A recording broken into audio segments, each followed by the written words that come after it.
Hello and welcome back to the Nasty Metal Production channel here at YouTube, and welcome to another Album of the Week video.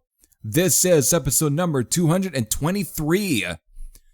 Today, I am here to celebrate the 40th anniversary for Shout at the Devil, the iconic second album for the self-proclaimed kings of the LA strip metal scene, Mötley Crüe. Originally released on September 23rd via Elektra Records. So with all that said, let's begin. Coming off the heels of their widely successful independent debut album, Too Fast for Love, with it getting a wider reissue on Elektra the year prior, Mötley Crüe were creating waves, which helped ignite the flames for the LA metal scene, though Dave Mustaine liked to refer it as gay LA metal. Shit. But this also comes with a lethal dose of debauchery. Just as Mötley Crüe were making a name for themselves, they were given the opportunity to open for Kiss on the Creatures of the Night tour. But after 5 shows, in vintage Gene Simmons fashion, he demanded for them to be replaced due to bad behavior. So Mötley Crüe got kicked off, which was sort of played out in the film The Dirt. With now being back in their city of LA, they began the process of recording their second album. Big label producer Tom Werman was brought in to produce the album, and the recording took place from between April and July at Cherokee Studios in Hollywood, where about 12 songs were laid down. During recording, Nikki Sixx was involved in a serious car crash after drunkenly stealing a friend's Porsche in Los Angeles. At around the same time, famous actress and ex-wife of Bruce Willis, Demi Moore, who was actually a friend of Sixx, told him he needed Alcoholics Anonymous. Though Sixx dismissed her concerns, Sixx badly injured his shoulder in the crash and was prescribed Percocet, hope I pronounced that right, a combination of acetaminophen and the powerful opioid oxycodone, which was commonly prescribed to treat severe short-term pain. Though, because of this led to his addiction to, well, other drugs, including heroin, which he almost died of, and he literally did, and got brought back to life. With recording and mixing being finished, about 9 songs were chosen, with one of which, Hotter Than Hell, not a Kiss cover, being later reworked into being Louder Than Hell on the follow-up album, Theater of Pain, and the other 2 being left in the vault until 2 decades later. I Will Survive ended up being used as a bonus track to the remasters, and with Black Widow seeing the light of day as a part of the 2005 2-disc pressing of the Red, White, and Crüe Best of release. To round out the track listing for Shout at the Devil are 2 short tracks, an opening spoken word intro, and a short instrumental. With this finalized track listing, the album gets released on September 23rd, and is met with mostly positive responses from its fan base, which helped catapult them into stardom. So, featuring 11 tracks, clocking at the length of 34 minutes and 58 seconds, these 11 tracks are, beginning with, In the Beginning, the title track, Looks That Kill, Bastard, God Bless the Children of the Beast, Helter Skelter, Red Hot, Too Young to Fall in Love, Knock 'Em Dead Kid, 10 Seconds to Love, and then finally ending with Danger. So there you go, folks. There's your 11 tracks.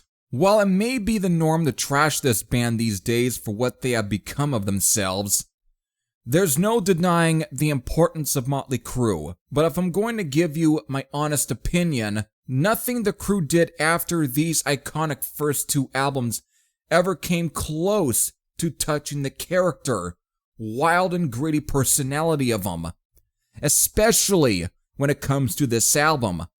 I know that most folks probably tend to lean more forward to their debut, which I like. I cover that album on this channel on its 40th anniversary, with well-renowned Canadian journalist Martin Popoff saying inferior to their debut and that being unoriginal, but still saying that the music is addictive. I've been on record saying that I prefer Shout at the Devil over Too Fast for Love. Listen, like I stated, I find their debut to be enjoyable, but I think that album tends to get overrated for its own good. Shout, to me, feels like the band had been awakened. It's sort of polished, but not polished enough where it loses its grit and power. But it's not so overall chalky in its presentation, which I felt held back the debut, though that's given because of what money and studio whatever and recording equipment that they were given the work with. Even Vince Neil sounds more confident here than I swear he did on the debut, like he was trying his best to fit in with the band's style, but still felt insecure. But I guess doing as many shows as possible cures that. Plus, I think this is easily the best thing that Tom Werman has ever done as a producer. It's not so sterile sounding like most of his work, but it doesn't sound too polished. Mick Mars's guitar sound, it sounds more closer to Tony Iommi's, being more raunchier and having personality and sounds more upfront to where it finally sticks out. Then there is Tommy Lee, who I don't consider myself a huge fan of, but on here, he sounds like he's having the time of his life, to where it's greatly felt and his snares sound huge and thick, like he's using sledgehammers for a pair of drumsticks. Of course, we got the music. It's definitely the Crüe's most metal album, and easily their heaviest.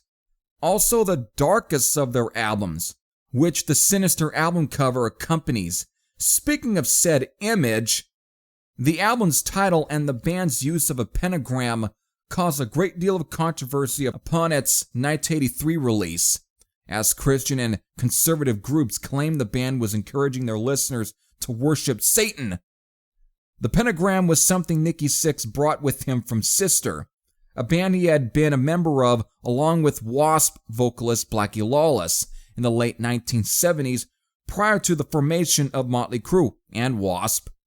Sister fused occult symbolism such as the pentagram being put into a theatrical heavy metal show incorporating blood and facial makeup, also including some recordings that do exist. Sixx asked Lawless for permission to use some of Sister's occult-related imagery for Shout at the Devil, and for the band as well, as at that point, Lawless was intent on moving in a different direction. As quoted here, I said, "Take whatever you want," because at that point, I realized that with an image like that, you end up painting yourself in a corner and you can't get out. He also went and said that he himself is a sadist that whips the flesh and that he'll take the women, curse those who enter, cause he's a killer and tormentor.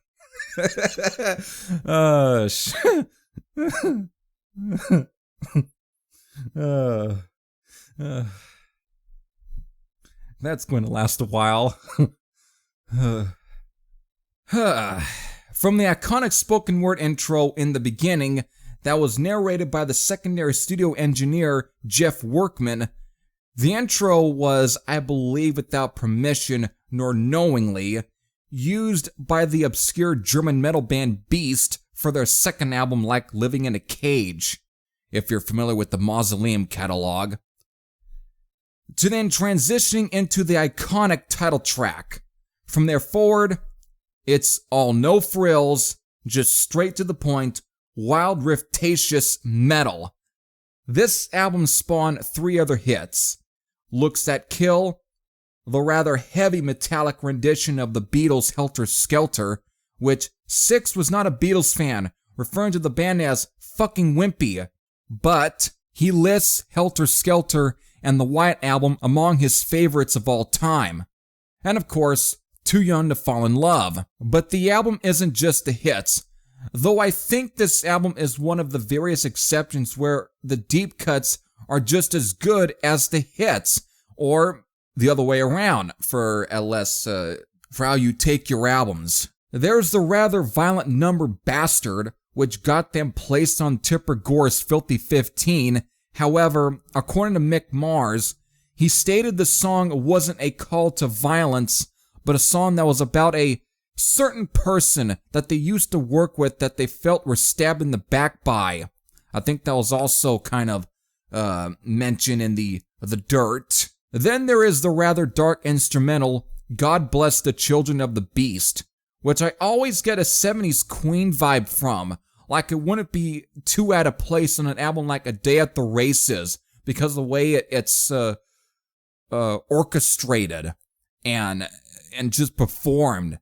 It just has a bit of a Queen vibe to it. And of course, Mick Mars does, his tone on that song really kind of mimics Brian May's guitar tone, and it's so cool and stuff. And it's the type of thing, whatever, that even a band like Judas Priest also took with them for some of their songs, you know, the beginning, like The Hellion, and of course the deleted intro for Free Will Burning that you can find a lot, like the 12-inch version, you know, single version. Then there is the Smokin' Red Hot, the gutter street swag of Knock 'em Dead Kid, which was inspired by a violent encounter between Six and a group of Hell's Angels. Six somehow wound up in a fight with a group of bikers, even hitting one member in the face with a chain he had been wearing as a belt. The Hell's Angels turned out to be undercover cops, and the bassist was subsequently badly beaten and jailed, resulting in a black eye and a broken cheekbone. After being released from jail, he was inspired to write a song about the ordeal, therefore, Knock 'em Dead Kid. And of course, then we have the other 2 songs, that being 10 Seconds to Love and Danger. Again, both are really good tracks to begin with, though, with Danger being sort of a power ballad, but it's a really darker sort of power ballad, and I kind of find it a very, it almost has a mystique to it, and I think kind of works as a really good album ender. See, this was still during the period where Mötley Crüe kind of figured out what songs to end the album on instead of just picking filler. So yeah, there you go. And of course, 2 really criminally underrated songs, though I actually give more of the nod to Danger being really criminally underrated. So there's that. There really isn't a bad song on this album. Even the Beatles cover, which I feel doesn't tarnish, you know, what already is a solid album. And for something as simple as their style is, they somehow could never recapture the spirit of this album. Instead, they chose to listen to the producers and the label and continue the chase after the money, which in result, turned into their personal drug money. Shot at the Devil was Mötley Crüe's breakthrough success, selling about 200,000 copies in its first 2 weeks. As the band toured with Ozzy Osbourne in support of Shot at the Devil, they discussed replacing Mick Mars. Mars was several years older than the other members of the band, and his bandmates were eager to add a more technically proficient guitarist in the vein of Yngwie Malmsteen. However, Bob Daisley, who was present during the tour bus discussion, was asked for his opinion, and he told the band, "Do not try to fix something that isn't broken."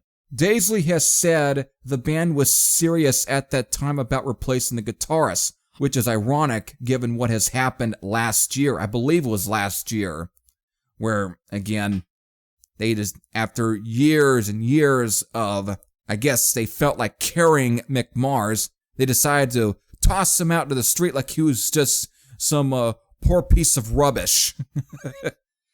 It's not like that they don't want to take responsibility for their own actions as human beings. Okay. As the tour continued, the band was invited to take part in the 1984 Monsters of Rock Festival, supporting headliners Van Halen and AC/DC, along with Ozzy Osbourne, Y&T, Gary Moore, and Accept, with Dio being on for the Germany show. Guitarist Eddie Van Halen was bitten by Vince Neil during a dinner, with Tommy Lee also biting Malcolm Young at some point. Van Halen and Young were reportedly furious about this behavior. Lee also became involved in a fistfight with David Lee Roth, which saw Mötley Crüe expelled from their hotel. AC/DC and Van Halen both subsequently demanded Mötley Crüe to be removed from the bill, but the band's popularity at the time made such a move difficult. The promoter came up with an unusual solution. Mötley Crüe would enter their trailer immediately upon arrival at the concert venue, and a large crane would then lift the trailer several meters off the ground to prevent the band members from leaving and causing trouble prior to their performance. They would also be required to leave the concert venue immediately following their performance. Manager Doc McGee pretty much stating, "You apologized every day," to Mötley Crüe's behavior during this period, which eventually resulted in him having to pay a $15,000 deposit before any hotel would allow the band to stay. McGee also established a rule in which each band member would submit to him a list of everything they had destroyed in a hotel before he'd allowed them to check out. In an article that was published in the June 1984 issue of Hit Parader magazine, that apparently brought the band's shocking antics to national attention for the first time. Andy Sescher, the magazine's editor, traveled to Mexico for an interview with the band and was shocked to find this young woman spread eagle on the bed naked, and they're going at her with the wine bottle. Though Sescher had to heavily sanitize the story before it could be printed, the depiction of the band's behavior nonetheless shocked America and created a firestorm of controversy, which saw some retailers threaten to remove the magazine from its shelves. The magazine not only survived, but soon saw its readership increase dramatically, with Sescher saying, "We happened to hit perfectly with Mötley Crüe." That June issue was on the stands in April, just when Shout at the Devil was peaking. Huge gasp. All of this, of course, would not be the most embarrassing thing that a member of Mötley Crüe would commit. If you have a guess where this story's about to go, then you're about guessing right. On December 8th of 1984, on a night of partying, both Vince Neil and Hanoi Rocks drummer Nicholas Razzle Dingley, I suppose that Mötley Crüe was playing with them at the time, Hanoi Rocks, decided to take a drive to a liquor store to obtain more booze, because they ran out. Razzle was in the passenger seat, and Vince was behind the wheel. What came next should have landed Vince Neil in prison, but was severely lucky that he wasn't.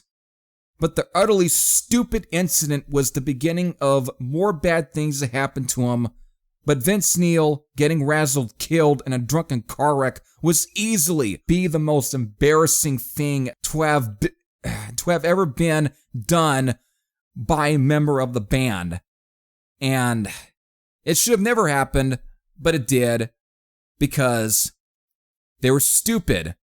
And if all the story accounts, whatever that took place at the Monsters of Rock Festival and whatever happened during their tour or whatever, with Kiss, and of course, what was published in the June issue of Hit Parader magazine, probably should have been signs to what type of bullshit that these guys probably would end up committing, and eventually with Vince Neil. And It is just unbelievable. And there really isn't any greater words to describe how dumb of a stupid motherfucker Vince Neil really was. So, there. Get that out of the way. What an insane lot of bullshit. But at least the album they left us with, at least was pretty great. So, there it is. Even though, again, you can't really sing anything good, whatever. You can't really find a good transition to go from such what were a string of ridiculous instances to then what would become a rather serious situation. You know, you can't find a better transition to go from all of that.